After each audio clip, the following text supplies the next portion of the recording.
Good morning हमारे class 10 के प्यारे बच्चों। आज हम लोग चलेंगे जो आपका सप्लीमेंट्री रीडर का 7वां चैप्टर चला है दी नेकलेस। आज हम लोग दी नेकलेस के लॉन्ग आंसर टाइप क्वेश्चन देखेंगे। इसमें प्यारे बच्चों जितने भी आपके लॉन्ग आंसर टाइप क्वेश्चन दिए हुए हैं, आज हम लोग सभी इस चैप्टर के लॉन्ग आंसर टाइप क्वेश्चन देखेंगे। और इसके पहले इस चैप्टर का हमने हिंदी एक्सप्लेनेशन मींस हिंदी व्याख्या कर चुके हैं, इसके 60 आंसर टाइप क्वेश्चन को करा चुके हैं। और इसके साथ साथ अभी तक आपका प्रोज का 7 चैप्टर पूरी तरह से कंप्लीट हो चुका है। पोएट्री वाले सेक्शन में प्यारे बच्चों आपकी 8 पोएम कंप्लीट हो चुकी है और सप्लीमेंट्री रीडर में आपके 6 चैप्टर पूरी तरह से कंप्लीट हो चुके हैं। ये आपका 7वां चैप्टर चल रहा है। यदि इसमें से आपका कुछ भी छूटा हो तो आप चैनल की प्लेलिस्ट में जाइए। प्लेलिस्ट में जाएंगे तो आपकी अपनी प्लेलिस्ट बनी है, UP board class 10th English new syllabus करके आपकी अपनी प्लेलिस्ट बनी है। उसमें सारी क्लासें अप्रैल से जितनी क्लासें अब तक चली हुई हैं सारी क्लासें एक शेड्यूल वाइज लगी हुई है। तो उसमें से जाकर के आप देख करके जहां से भी आपका छोटा है आप वहां से देख करके पूरा कर सकते हैं। तो जल्दी से प्यारे बच्चों आज की टॉपिक से हम लोग कनेक्ट होते हैं इसके लॉन्ग आंसर टाइप क्वेश्चन से। यहाँ पर देखिए आपके लॉन्ग आंसर टाइप क्वेश्चन दिए हुए हैं। जल्दी से हम लोग पहले लॉन्ग आंसर टाइप क्वेश्चन पे चलते हैं।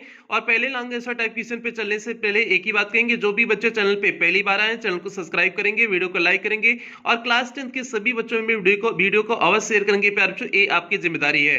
तो लॉन्ग आंसर टाइप क्वेश्चन पे चलने से पहले इसमें देखिए क्या लिखा हुआ है, answer the following question is not more than 60 words. जो आपको उत्तर लिखने हैं वो 60 शब्द से अधिक नहीं होनी चाहिए। इस चीज को आप लोग ध्यान दोगे, नहीं तो आप लोग कहते हो कि सर जी 60 वर्ड नहीं हुआ या फिर ये हुआ। Is not more than 60 word में 60 शब्द से अधिक नहीं होना चाहिए। आप 60 शब्द से कम जो है 50 वर्ड का भी लिख सकते हैं, 55 वर्ड का भी लिख सकते हैं आपका उत्तर, उसमें भी आपका कंप्लीट हो सकता है। बट इसमें दिया हुआ है कि is not more than 60 word में 60 शब्द से अधिक नहीं होना चाहिए। और ऐसा अगर 60 शब्द से अधिक भी हो जा रहा है तो ऐसा नहीं है कि आपका गलत हो जा रहा है, वो भी चल जाएगा। मीन्स 70 वर्ड का हो जा रहा है, 80 वर्ड का हो जा रहा है, तब भी आपका चल जाएगा, उसमें आप लोग परेशान नहीं होंगे। तो प्यारे बच्चों हम लोग पहले क्वेश्चन पे चलते हैं, देखते हैं पहला क्वेश्चन क्या है। पहला क्वेश्चन दिए हुए हैं, why did Mrs. Liesel remain dissatisfied from her life? Describe it in detail. ध्यान देना, why did Mrs. Liesel means Mrs Loisel क्यों remain dissatisfied मीन्स असंतुष्ट थी फ्रॉम हर लाइफ मीन्स अपने जीवन से। मीन्स अपने जीवन से मिसेज लाइजल अपने जीवन से क्यों असंतुष्ट थी, ऐसा पूछा गया है क्वेश्चन में। क्वेश्चन में पूछा गया है कि मीन्स मिसेज लाइजल अपने जीवन से असंतुष्ट क्यों थी। और इसका आगे क्या लिखा गया है, डिस्क्राइब इट मीन्स इसकी व्याख्या करिए, इन डिटेल मीन्स विस्तार से इसकी क्या करना है, व्याख्या करना है। मीन्स मिसेस लाइजल अपने जीवन से संतुष्ट क्यों नहीं थी, मीन्स असंतुष्ट क्यों थी, इसके बारे में विस्तार से क्या करना है, व्याख्या करना है। तो जल्दी से हम लोग इस क्वेश्चन के उत्तर की तरफ बढ़ते हैं। इसका उत्तर क्या हो जाएगा, क्योंकि जो है वह बहुत सुंदर थी, सारी चीजें थी और एक ऐसे गरीब फैमिली में जो है गरीब फैमिली में पैदा हुई थी, जहां उन्हें एक जिस तरह से जिस पति की कल्पना वह कर रही थी वो पति उसको नहीं मिल सकता था। तो प्यारे बच्चों जब हम उत्तर में चलते हैं तो तब वहां पर आपको बताते हैं कि इसका उत्तर बेहतरीन ढंग से क्या होगा। यहां पर देखिए आपका लिखा हुआ है supplementary reader chapter 7 the necklace class 10 UP board English long answer type question YouTube हो गया डायमंड एकेडमिक क्लासेस। आपके चैनल का नाम क्या हो गया, डायमंड एकेडमिक क्लासेस। तो प्यारे बच्चों हम लोग पहले क्वेश्चन पे देखते हैं। यहाँ पर देखिए आपका पहला लॉन्ग आंसर टाइप क्वेश्चन दिया हुआ है, तो हम लोग पहले क्वेश्चन पे चलते हैं, देखते हैं। देखिए वही आपका पहला क्वेश्चन है कि why did Mrs Loisel remain dissatisfied from her life means Mrs Lizol अपने जीवन से असंतुष्ट क्यों थी। Describe it in detail means इसकी व्याख्या करिए, डिटेल में मींस विस्तार से इसकी क्या करिए, व्याख्या करिए। यही क्वेश्चन पूछा हुआ है। तो प्यारे बच्चों इसका उत्तर क्या हो जाएगा, Mrs Loisel remain dissatisfied means Mrs Lizol जो है असंतुष्ट थी फ्रॉम हर लाइफ मींस अपने जीवन से। अपने जीवन से मिसेस लाइजल जो है असंतुष्ट थी बिकॉज क्योंकि she was born poor means वह जन्म ली हुई थी, पुअर मींस गरीबी में जन्म ली हुई थी। when she feels as if she would have reached और वह महसूस करती थी कि उन्हें धनी होना चाहिए, मीन्स उन्हें धनी होना चाहिए था, मीन्स धनी परिवार में पैदा होना चाहिए था, ऐसा वह महसूस करती थी, इसलिए वह क्या थी, असंतुष्ट थी। सी हैड नो डाउरी उनके पास कोई देने के लिए दहेज भी नहीं था जिससे अच्छा जो है पति मिल जा सके। नो होप्स कोई उम्मीद भी नहीं थी। नो मीन्स आप बिकमिंग नोन मीन्स प्रसिद्ध होने का कोई तरीका भी नहीं था। लव्ड मीन्स प्रेम करने का। Married by a man means एक ऐसे व्यक्ति से शादी करने का। आइदर रिच या फिर वह धनी हो या डिस्टिंग्विश्ड मींस प्रसिद्ध व्यक्ति हो, मींस किसी धनी या प्रसिद्ध व्यक्ति से शादी करने का भी उनके पास कोई तरीका नहीं था। And she allowed herself to marry a petty clerk, and she allowed और उन्होंने अपने आप से अनुमति दिया, अर्थात उन्होंने शादी किया, हरसेल्फ मींस स्वयं को उन्होंने अनुमति दिया, टू मैरी मींस शादी करने के लिए, अ पेटी क्लर्क मींस एक साधारण से क्लर्क मींस एक तुच्छ से क्लर्क से वह शादी करने की क्या की अनुमति दी, क्योंकि उसके पास कोई तरीका नहीं था कि किसी जो है नॉन मींस डिस्टिंग्विश्ड या फिर रिच मैन से क्या कर सके, शादी कर सके। सी सफर्ड इज इंसिसेंटली, वह लगातार सफर करती रही, मीन्स दुख दर्द कष्ट उठाती रही, feeling herself born for all delicacies, और वह महसूस करती थी कि वह सभी डेलिकेसीज के लिए जन्म ली हुई है, मीन्स स्वादिष्ट सभी स्वादिष्ट भोजन के लिए जन्म ली हुई है, एंड लग्जरीज और किसके लिए, और विलासता की चीजों के लिए जन्म ली हुई है। She suffered from the poverty of her apartment, वह जो है अपनी अपार्टमेंट मींस अपने कमरे के जो है गरीबी की वजह से दुख उठाती थी, कष्ट उठाती थी। दी सैबी वॉल्स, जो वहां पर गंदी दीवारें थी उसकी वजह से कष्ट उठाती थी, एंड ओल्ड चेयर्स, और जो टूटी फूटी चेयर्स थी मींस कुर्सियां थी उसकी वजह से वह कष्ट उठाती थी। तो प्यारे बच्चों ये हो गया जो है बेहतरीन सा उत्तर हो गया। आपका जो क्वेश्चन पूछा हुआ था उसका बेहतरीन उत्तर हो गया कि क्वेश्चन क्या था कि मिसेस लाइजल जो है अपने जीवन से असंतुष्ट क्यों थी, तो सिंपल सी बात है क्योंकि वह एक गरीब परिवार में जन्म ली हुई थी, और जो है उनके पास किसी ऐसे प्रसिद्ध व्यक्ति से शादी करने का, प्रसिद्ध या धनी व्यक्ति से शादी करने का कोई तरीका नहीं था, क्योंकि उनके पास कोई डाउरी देने के लिए, दहेज देने के लिए भी नहीं था, कोई आशाएं भी नहीं थी, और जो है वे इतना प्रसिद्ध भी नहीं थे कि कोई उन्हें ऐसा अमीर व्यक्ति क्या करे, चाहे मींस उन्हें अमीर व्यक्ति जान जाए, क्योंकि ये कैसी थी, ये बहुत सुंदर थी, मिसेस लाइजल कैसी थी, बहुत सुंदर थी, तो इसलिए अपने आप को मानती थी कि हमें जो है किसी अच्छे घर में जाना चाहिए, मींस किसी कोई अच्छा पति मिलना चाहिए, तो इसलिए जो है हमेशा दुखी रहती थी, क्योंकि इनका जो हस्बैंड हुआ था एक कैसा था, एक सिंपल सा क्लर्क था, तो इसलिए जो है वह हमेशा डिससैटिस्फाइड रहती थी, मींस अपने जीवन से असंतुष्ट रहती थी। तो प्यारे बच्चों जो है ये क्वेश्चन का पहले क्वेश्चन का उत्तर हो गया। फिर से एक बार देख लो, Mrs Loisel remain dissatisfied from her life because she was born poor when she feels as if she would have reached. She had no dowry, no hopes, no means of becoming known, loved and married by a man either rich or distinguished, and she allowed herself to marry a petty clerk. She suffered incessantly, feeling herself born for delicacies and luxuries. She suffered from the poverty of her apartment, the shabby walls and the worn chairs. तो प्यारे बच्चों ये हो गया आपका पहले question का उत्तर हो गया। अब हम लोग बढ़ेंगे दूसरे क्वेश्चन की तरफ बढ़ेंगे, देखते हैं दूसरा क्वेश्चन क्या है। और दूसरे क्वेश्चन पे चलने से पहले एक ही बात कहेंगे, चैनल पे नए आए हैं तो चैनल को सब्सक्राइब करिएगा, वीडियो को लाइक करिएगा, क्लास 10 के हर बच्चे में वीडियो को शेयर करिएगा। तो चलते हैं प्यारे बच्चों हम लोग दूसरे क्वेश्चन की तरफ बढ़ते हैं, देखते हैं दूसरा क्वेश्चन क्या है। यहाँ पर देखिए आपका दूसरा क्वेश्चन दिया हुआ है, देखिए दूसरा क्वेश्चन क्या दिए हुए हैं, give a character sketch of Matilda, means Matilda का चरित्र चित्रण विस्तार से क्या करना है, आपको करना है। Give a character sketch means चरित्र चित्रण दीजिए, आप मटिल्डा मींस मटिल्डा का क्या करना है, आपको चरित्र चित्रण लिखना है। तो प्यारे बच्चों मटिल्डा क्या है, इस चैप्टर की हीरोइन है, दी नेकलेस चैप्टर की हीरोइन कौन है, मटिल्डा है। इसी के बारे में आपको क्या करना है, इसका कैरेक्टर स्केच लिखना है, मींस इसका चरित्र चित्रण लिखना है। एक क्वेश्चन नंबर 2 पूछे हुए हैं। चरित्र चित्रण लिखने के हमने 2 तरीके बताए हुए हैं। एक पहला तरीका बताए हुए हैं कि आप हेडिंग वाइज लिख सकते हैं, दूसरा तरीका बताए हुए हैं कि आप उनके बारे में पूरी सारी चीजें बिना हेडिंग के लिख सकते हैं। तो दोनों तरीकों में आप कोई भी तरीका अपना सकते हैं। तो जल्दी से चलते हैं प्यारे बच्चों हम लोग क्वेश्चन नंबर 2 के उत्तर की तरफ बढ़ते हैं, देखते हैं क्वेश्चन नंबर 2 का उत्तर किस तरह से होगा। यहाँ पर देखिए प्यारे बच्चों आपको क्वेश्चन नंबर 2 दिया हुआ है, give a character sketch of Matilda, means Matilda का क्या करना है, आपको कैरेक्टर स्केच लिखना है। तो प्यारे बच्चों इसमें हमने हेडिंग वाइज करके लिखाए हुए हैं, इसमें हेडिंग बना के लिखाए हुए हैं। तो आप हमने बताया दोनों तरह से आप लिख सकते हैं, एक हेडिंग बना के लिख सकते हैं, एक आप जो है डायरेक्ट लिख सकते हैं, मींस उनके बारे में डायरेक्ट सारी चीजों को लिख सकते हैं। तो दोनों में किसी भी प्रकार से आप लिख सकते हैं। तो हमने हेडिंग बना के लिखे हुए हैं। तो पहली हेडिंग हमने बनाया हुआ है, हमने आपको बताई हुई है कि पहली हेडिंग आप क्या बनाओगे, इंट्रोडक्शन बनाओगे, मींस परिचय दोगे। तो मटिल्डा कौन थी, तो उसके बारे में परिचय दोगे। Matilda Loisel was the daughter of a middle class family, means Matilda Loisel जो है एक मध्यवर्गीय परिवार की पुत्री थी and was married to Mr Loisel, और उन्होंने शादी किया हुआ था मिस्टर लाइजल से, उन्होंने क्या किया हुआ था, शादी किया हुआ था। And was married, was married to Mr Loisel, और उन्होंने मिस्टर लाइजल से किया हुआ था, शादी किया हुआ था। तो प्यारे बच्चों ये तो हो गया, इनका इंट्रोडक्शन हो गया, और इसीलिए इन्हें लाइजल नाम पड़ा था, क्योंकि इन्होंने मिस्टर लाइजल से शादी किया हुआ था, इसलिए इनका सरनाम जो है लाइजल हो गया था। नाम क्या था, मटिल्डा था।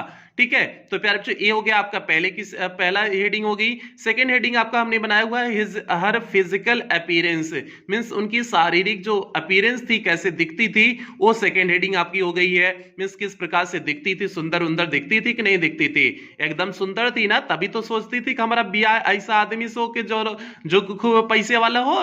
ठीक है, तो सुंदरता की वजह से कहती थी ना, सोचती थी। ठीक है, तो हर फिजिकल अपीयरेंस में उसकी शारीरिक वेशभूषा कैसी थी, सी was one of those pretty young ladies, वह उन सुंदर स्त्रियों में से उन सुंदर स्त्रियों में से थी, बॉर्न एज इफ, मानो कि जन्म ली हुई थी जैसे कि through an error of destiny, means भाग की गलती की वजह से जैसे जन्म ली हुई है, into a family of clerk, means clerk के परिवार में। मींस ऐसा प्रतीत होता था कि वह भाग की गलती की वजह से क्लर्क के परिवार में क्या हुई है, पैदा हुई है, क्योंकि वह कैसी थी, बहुत अधिक अमीर थी। तो ये हो गया पैरचो उनका फिजिकल अपीयरेंस हो गया, मींस किस तरह से दिखती थी। ये दूसरी हेडिंग हो गई। अब तीसरी हेडिंग हम लोग चलते हैं, तीसरी हेडिंग की तरफ बढ़ते हैं, देखते हैं तीसरी हेडिंग आपका क्या हो जाएगा। थर्ड हेडिंग हमने बनाया हुआ है हर मिजरी, मींस उनकी समस्या, उनकी परेशानी, मींस उनका दुख। तो क्या हो जाएगा, सी फेल्ट ग्रीव्ड, वह हमेशा दुखी महसूस करती थी, एट हर मिजरेबल कंडीशन, अपनी दयनीय स्थिति पर वह हमेशा दुख महसूस करती थी। सी थॉट, वह सोचती थी, that she was born for all delicacies, कि वह सभी स्वादिष्ट भोजनों के लिए जन्म ली हुई है, and luxuries of the world, और संसार के लग्जरीज के लिए, मींस विलासिता की चीजों के लिए वह क्या की हुई है, जन्म ली हुई है, ऐसा वह सोचती थी। और यही उनके दुखों का क्या था, कारण था, क्योंकि इतना अधिक सुंदर थी तो सोचेंगे नहीं कि जो है उन्हें दुख नहीं होगा कि हमको कैसा मिल गया है ये सुंदर, हम इतना बड़ी सुंदर हैं, विश्व सुंदरी हैं, और ये तो जो है कुछ नहीं करता है, तो इसलिए दुख नहीं होगा। तो वही बात इन्हें भी दुख था। तो प्यारे बच्चों ये हो गया आपका तीसरी हेडिंग हो गई। अब हम लोग चौथी हेडिंग की तरफ बढ़ते हैं, देखते हैं चौथी हेडिंग क्या है। यहाँ पर देखिए हमने चौथी हेडिंग बनाई हुई है हर ऑनेस्ट नेचर, मींस उनका ईमानदार व्यवहार। तो प्यारे बच्चों ईमानदार व्यवहार था, तभी तो उनका नेकलेस खो गया था, मींस जो अपनी फ्रेंड की नेकलेस लाई हुई थी, नेकलेस खो गया था, तभी तो वापस कर दी थी। तो ऑनेस्ट नेचर था ना, तो क्या हो जाएगा, सी वाज वेरी ऑनेस्ट, वह बहुत ईमानदार थी। When she lost the necklace of her friend, जब वह अपने दोस्त के नेकलेस को खो देती है, मींस हार को खो देती है। Then she bought a new for her, तब वह उनके लिए क्या करती है, एक नया नेकलेस खरीदती है। मींस जब वह जो है उस अपने दोस्त के जो है नेकलेस को खो देती हैं, तो उसके लिए जो है एक नया हार खरीदती हैं। इससे पता चलता है कि वह कैसी थी, उनका नेचर कैसा था, ऑनेस्ट नेचर था, मींस ईमानदार नेचर था। तो प्यारे बच्चों ये चौथी हेडिंग हो गई। अब पांचवी हेडिंग हमने बताया है आपको, पहली हेडिंग हमने बताया हुआ है फिक्स होती है, और पांचवी हेडिंग आपकी फिक्स होगी। पांचवी हेडिंग क्या होगी, कंक्लूजन होगा, मींस निष्कर्ष। क्या निष्कर्ष निकाले आपने, इन तीनों चारों हेडिंग से आपने निष्कर्ष क्या निकाला उसे लिखना है। तो प्यारे बच्चों दो हेडिंग आप फिक्स लिखोगे, एक पहला जो है इंट्रोडक्शन फिक्स करोगे, और दूसरा जो है लास्ट वाला कंक्लूजन फिक्स करोगे। तो क्या हो जाएगा, हम क्या कर सकते हैं, फाइनली वी कैन से, अंत में हम कह सकते हैं, Matilda was a good women, Matilda एक अच्छी स्त्री थी, ऐसा हम अंत में कह सकते हैं। तो प्यारे बच्चों ये हो गया, इसका कंक्लूजन हो गया। एक बार फिर से हम लोग देख लेते हैं, फिर उसके बाद हम लोग अगले क्वेश्चन पे चलेंगे। पहली हेडिंग है इंट्रोडक्शन। इंट्रोडक्शन में क्या है, Matilda Loisel was the daughter of a middle class family and married to Mr Loisel. ये हो गया इंट्रोडक्शन हो गई। सेकंड हेडिंग हो गया her physical appearance, she was one of those pretty young ladies born as if through an error of destiny into a family of clerks। ये second heading हो गई। दूसरी हेडिंग हो गई। तीसरी हेडिंग हमने बनाई हुई है हर मिजरी, मींस उनकी समस्या, उनकी परेशानी। तो तीसरी हेडिंग में क्या हो जाएगा, she felt grieved at her miserable condition, she thought that she was born for all delicacies and luxuries of the world. ये हो गया तीसरी हेडिंग हो गई। अब हम लोग चौथी हेडिंग पे आगे बढ़ते हैं। चौथी हेडिंग है जो है हर ऑनेस्ट नेचर मीन्स उनका ईमानदार व्यवहार। तो इसका क्या हो जाएगा, हर ऑनेस्ट नेचर का क्या हो जाएगा, she was very honest when she lost the necklace of her friend then she bought a new one for her. और लास्ट हेडिंग क्या हो जाएगी, कंक्लूजन मीन्स निष्कर्ष। Finally we can say Matilda was a good women. तो प्यारे बच्चों ये हो गई आपकी जो है, ये आपका कैरेक्टर स्केच हो गया, कैरेक्टर स्केच हो गया किसका, मटिल्डा का। मटिल्डा का प्यारे बच्चों एकदम बेहतरीन ढंग से कैरेक्टर स्केच हो गया। अब हम लोग तीसरे क्वेश्चन की तरफ बढ़ते हैं, देखते हैं आपका तीसरा क्वेश्चन क्या है, उसका उत्तर क्या हो सकता है।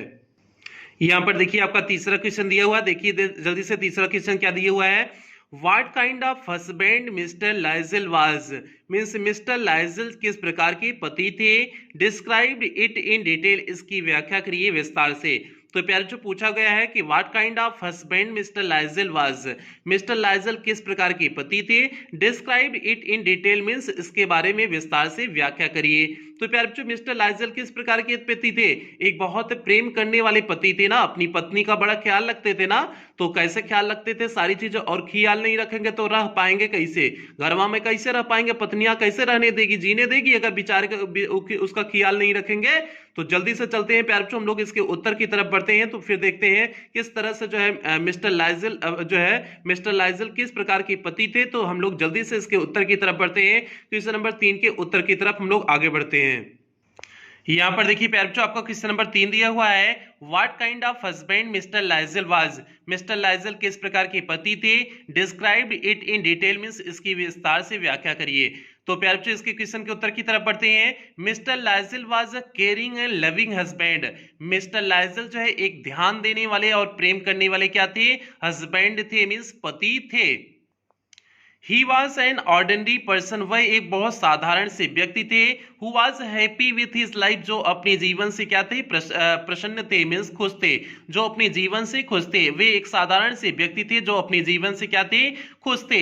और जो है वो अपनी पत्नी को क्या करने वाले थे, केयरिंग मीन्स एक ध्यान देने वाले थे, एंड लविंग मीन्स और प्रेम करने वाले हस्बैंड थे मीन्स पति थे। आगे देखते हैं आगे क्या होगा। He wanted to see his wife happy, वह अपनी पत्नी को क्या देखना चाहते थे, हैप्पी मीन्स प्रसन्न देखना चाहते थे।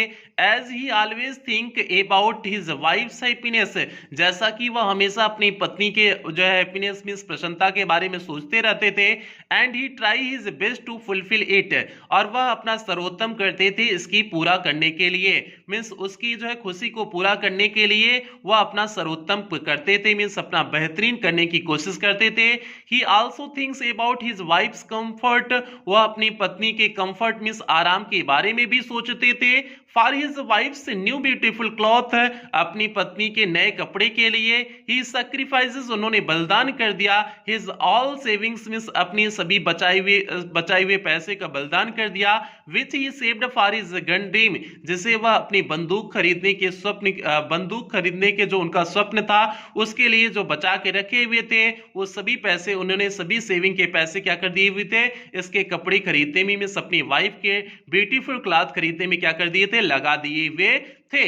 तो प्यारे बच्चों ये हो गया मिस्टर लाइजल का कैरेक्टर हो गया, मिस्टर लाइजल किस प्रकार के पति थे। अब उम्मीद करते हैं आपको समझ में आ गया होगा कि मिस्टर लाइजल किस प्रकार के पति थे।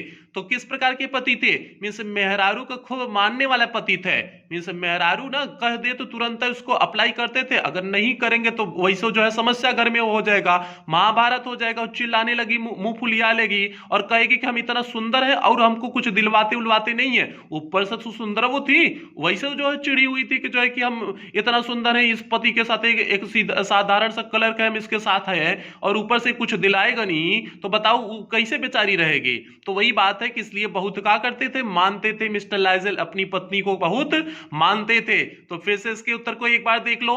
Mister Loisel was a caring and loving husband, he was an ordinary person who was happy with his life. He wanted to see his wife happy as he always think about his wife's happiness and he try his best to fulfill it. He also thinks about his wife's comfort. For his wife's new beautiful cloth, he sacrifices his all savings amount which he saved for his gun dream. तो प्यारे बच्चों ये हो गया question number 3 का एकदम बेहतरीन सा सटीक सा उत्तर हो गया। अब हम लोग अंतिम क्वेश्चन की तरफ बढ़ते हैं, देखते हैं क्वेश्चन नंबर 4 क्या है, आपका अंतिम क्वेश्चन क्या है, इसका उत्तर क्या होगा। तो जल्दी से चलते हैं प्यारे बच्चों, पहले हम लोग क्वेश्चन नंबर 4 को देख लेते हैं। यहाँ पर देखिए प्यारे बच्चों आपका लास्ट क्वेश्चन दिया हुआ है, अंतिम क्वेश्चन देखिए क्या दिए हुए हैं। What is the role of madam Forestier in the story the necklace. Means madam Forestier की कहानी द नेकलेस में क्या भूमिका है। Means what is the role means क्या भूमिका है of madam Forestier, madam Forestier की क्या भूमिका है इन द स्टोरी मींस कहानी द नेकलेस की कहानी में मैडम फॉरेस्टियर की क्या भूमिका है, ये आपको लिखना है क्वेश्चन नंबर 4 के उत्तर में। तो जल्दी से चलते हैं प्यारे बच्चों, हम लोग ये लास्ट क्वेश्चन है आपका, ये अंतिम क्वेश्चन है आपके लॉन्ग आंसर टाइप क्वेश्चन का, ये अंतिम क्वेश्चन है। और इस क्वेश्चन के बाद आपका ऑब्जेक्टिव टाइप क्वेश्चन आ जाएगा, मल्टीपल ऑब्जेक्टिव टाइप क्वेश्चन आ जाएगा, आपका ट्रू फॉल्स आ जाएगा, फिल इन द ब्लैंक्स आ जाएगा, जिसे आपका अगली क्लास में करा देंगे। अगली क्लास में आपका ये चैप्टर जो है अगली क्लास एक क्लास और चलेगा इस चैप्टर के, जिसमें आपका multiple choice question, true false और फिल इन द ब्लैंक्स करा देंगे। उसके बाद ये चैप्टर आपका कंप्लीट हो जाएगा। तो जल्दी से चलते हैं प्यारे बच्चों आज की क्लास का अंतिम क्वेश्चन की तरफ, जल्दी से हम लोग बढ़ते हैं, इसके उत्तर क्या होगा। यहां पर देखिए प्यारे बच्चों आपका चौथा क्वेश्चन मींस लास्ट क्वेश्चन दिया हुआ है। What is the role of madam Forestier means madam Forestier की क्या भूमिका थी इन द स्टोरी मींस कहानी द नेकलेस की कहानी में मींस द नेकलेस की कहानी में मैडम फॉरेस्टियर की क्या भूमिका थी। ऐसा भूमिका है इज दिया हुआ है मींस भूमिका है, क्या भूमिका है। तो प्यारे बच्चों जल्दी से हम लोग इस क्वेश्चन के उत्तर की तरफ बढ़ते हैं कि मैडम फॉरेस्टियर की क्या भूमिका है। तो क्या हो जाएगा, madam Forestier is only referred as the rich friend. Madam Forestier को केवल रिफर किया गया है मींस बताया गया है, रीच फ्रेंड मींस एक धनी दोस्त के रूप में उन्हें बताया गया है। एंड हर मेन पर्पस और उनका मुख्य उद्देश्य है इज टू शो मींस दिखाने के लिए how miserable and jealous Matilda is in her current life. Means Matilda अपने जो है वर्तमान जीवन में किस तरह से दुखी है, एंड जेलस है मींस ईर्ष्या रखती है। ईर्ष्या रखने का संदर्भ यहाँ है, वह नफरत नहीं करती है, वह अपनी दोस्त से नफरत नहीं करती है, केवल जो है केवल थोड़ा सा कंपैरिजन करती है, तो इसलिए जेलस वर्ड का यूज यहाँ क्या किया गया है। ठीक है, आगे है दिस सेट्स द स्टेज, यह स्टेज लगाया गया है फॉर मटिल्डाज रिएक्शन मींस मटिल्डा के रिएक्शन के लिए यह स्टेज लगाया गया था, मींस इस कैरेक्टर का प्रयोग किया गया था। एंड नीड टू बारो jewels when she finds out about the ball, और जब वो से नृत्य सभा में जाना था तो उसे क्या चाहिए था, बारो की हुई थी, क्या बारो की हुई थी, जेवल्स बारो की हुई थी, मींस जेवल्स मींस गहने बारो की हुई थी। आगे हो जाएगा मींस उसने जो है जेवल्स जो है क्या की हुई थी, बारू की हुई थी, मींस उधार ली हुई थी। आगे हो जाएगा, आगे क्या दिया हुआ है, when she finds madam forestier means madam forestier was matilda's old school friend means madam forestier जो है मटिल्डा की पुरानी स्कूल की दोस्त थी, whom she avoided meeting जिससे वह मिलना नहीं चाहती थी, as she thought she will regret afterwards on her poverty कि वह सोचती थी कि मिलने के बाद जो है वह अपनी गरीबी पे क्या करती है, दुख करती है। मींस उससे मिलने के बाद उसे केवल अपनी गरीबता पर जो है क्या होता था, दुख होता था, इसलिए वह उससे मिलना नहीं चाहती थी। ये हो गया प्यारे बच्चों जो है मैडम फॉरेस्टियर के बारे में केवल इतनी ही जानकारी इस चैप्टर में दिया हुआ था, बाकी मैडम फॉरेस्टियर के बारे में कोई चर्चा नहीं किया गया था। तो इसलिए प्यारे बच्चों क्वेश्चन नंबर 4 का आपका क्या उत्तर हो जाएगा, फिर से एक बार देख लो क्वेश्चन नंबर 4 का उत्तर क्या हो जाएगा। Madam Forestier is only referred to as the rich friend and her main purpose is to show how miserable and jealous Matilda is in her current life. This sets the stage for Matilda's reaction and need to borrow jewels when she finds out about the ball. Madam Forestier was Matilda's old school friend whom she avoided meeting as she thought she will regret afterwards on her poverty। तो प्यारे बच्चों ये हो गया आपका question number 4 का एकदम बेहतरीन सा सटीक सा उत्तर हो गया। ये आपका लास्ट क्वेश्चन था, इसके बाद आपका कोई क्वेश्चन नहीं है, कोई भी आपका लॉन्ग आंसर टाइप क्वेश्चन नहीं है, सभी आपके long answer type question complete हो चुके हैं। इस चैप्टर का short answer type question complete हो चुका, long answer type question complete हो चुका, इसका हिंदी एक्सप्लेनेशन हो चुका। केवल एक क्लास और बची हुई है जिसमें आपका मल्टीपल चॉइस क्वेश्चन कराने हैं, ट्रू फॉल्स कराने हैं और फिल इन द ब्लैंक्स कराने हैं। तो प्यारे बच्चों आज की क्लास यहीं समाप्त करेंगे और ये चूंकि रात में क्लास इस समय रिकॉर्डिंग आपकी रात में क्लास में रिकॉर्डिंग कर रहे हैं, तो इसलिए हो सकता है वीडियो की थोड़ा सा क्वालिटी आप जो है डीम आपको दिखे, क्योंकि जो है ये आपकी लाइट की जो है लाइट, ये जो आपका बिजली की लाइट का जो है प्रकाश है, और अगर रियल प्रकाश होता तो हो सकता है थोड़ा सा जो है उससे बढ़िया प्रकाश होता, लेकिन जो है ये आपका आर्टिफिशियल है, लैंप का प्रकाश है, तो इसलिए थोड़ा सा जो है आप इसे डीम होगा तो आप समझ जाना कि क्योंकि रात की रिकॉर्डिंग है। तो प्यारे बच्चों आज की क्लास यहीं समाप्त करते हैं, और हाँ, यदि आपका पीछे का कुछ भी छूटा हो तो आप चैनल की प्लेलिस्ट में जाकर के उसे देख करके पूरा कर लेंगे। तो आज की क्लास समाप्त करते हैं। क्लास समाप्त करने से पहले एक ही बात कहेंगे, जो भी बच्चे चैनल पे पहली बार आए थे चैनल को सब्सक्राइब कर लेंगे, वीडियो को लाइक कर देंगे, और क्लास 10 के सभी बच्चों में वीडियो को शेयर और कर देंगे। प्यारे बच्चों खास करके उन ग्रामीण क्षेत्र के बच्चों तक वीडियो को अवश्य पहुंचाना जो बच्चे कोचिंग स्कूल नहीं जा पाते हैं, जिन बच्चों को वास्तव में इसकी जरूरत है। ऐसी आपसे विनती करते हैं, ऐसा आपसे अनुरोध करते हैं, ऐसी आपसे अपेक्षा करते हैं। इन्हीं को शब्दों के साथ आज की क्लास समाप्त करते हैं। मिलते हैं अगली क्लास में, तब तक आप लोग अपना ध्यान रखिएगा, अपने परिवार का ध्यान रखिएगा।